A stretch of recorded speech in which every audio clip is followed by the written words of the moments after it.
السلام عليكم، ازيكم؟ يا رب تكونوا بألف خير. اهلا وسهلا بكم في قناتكم مغامرات الخرز، معكم سومة، واهلا وسهلا بكم في فيديو جديد. النهارده انا مش جايبه لكم ورشه شنطه معينه ولا حاجه. انا جايه لكم النهارده وجايبه لكم معايا البطانات اللي هي الاكياس الستان بتاعه الشنط اللي احنا بنحتاجها عشان نحطها جوه الشنطه. عايزه اقول لكم ان هي متوفره عندي بجميع المقاسات بجميع الالوان، وكمان زي ما انتم شايفين كده هي ستان على طبقتين. ده مش ستان تركي، ده ستان مصري مش تركي، ده ستان مصري مش تركي. تمام.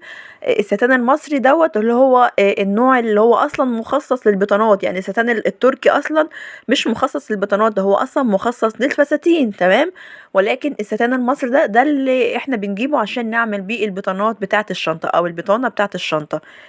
سعرها كويس قوي قوي، هيعجبكم ان شاء الله. يعني اسعار جميلة قوي قوي بالنسبة للخامة وبالنسبة للتقفيل بالنسبة للمقاس. آم، يعني زي ما انتم شايفين كده عندنا هنا اللون الاسود. حبيت ان انا اوريكم البطانات او اصور لكم البطانات فيديو، علشان برضو الصور ممكن ما تبقاش موضحة، او الخامة ما تبقاش موضحة التقفيل عامل ازاي، فاهمين ازاي؟ فطبعا الفيديو هيبقى موضح اكتر واكتر كل التفاصيل اللي انتم محتاجين تعرفوها علشان تشوفوا يعني البطانة عاملة ازاي. لو حابين ان انتوا تعملوها بنفسكم، انا شارحة فيديو بالتفصيل، شارحة طريقتها بالتفصيل، من اول نوع القماش، تاخدوا المقاسات ازاي، تقصوا القماش ازاي، تخيطوها ازاي على المكنه، وتركبوا الشريط الستان ده تدككوه ازاي في الشنطه او في البطانه. يعني كل حاجه انا شرحها بالتفصيل في فيديو قبل كده موجوده على القناه، او كمان يعني كذا فيديو موجودين على القناه، كل حاجه بالتفصيل زي ما انتوا عايزين.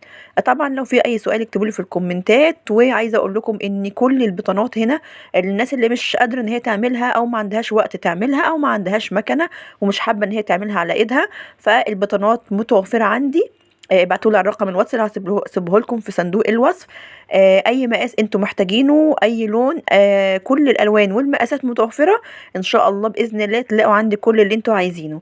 اشوفكم على خير ان شاء الله، واستنوا مني فيديو جديد. مع السلامه.